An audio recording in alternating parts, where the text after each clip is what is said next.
The United Nations highest court is calling on Russia to stop invading Ukraine, but diplomats doubt Russian President Putin will listen. Today, President Biden called Putin a war criminal, but he's stopping short of enforcing what was asked for, a no-fly zone. Today, the Ukrainian President Volodymyr Zelensky spoke directly to members of Congress, asking for more help fighting off the Russian invasion of his country.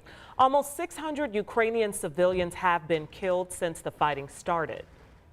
I see no sense in life if it cannot stop the deaths.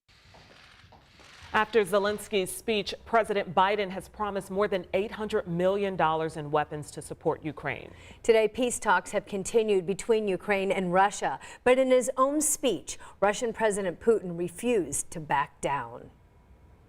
Right now, the answer is still no to that no-fly zone, even after that passionate speech from a leader fighting for the survival of his country. Emily Longnecker talked with Congressman Andre Carson about the plea from Ukraine's president.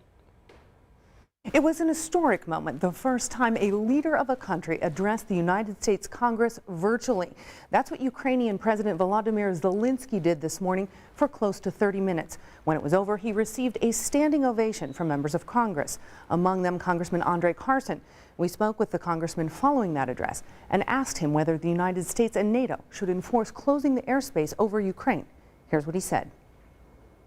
I understand President Zelensky's hope for this, but right now, I really don't think we should do it.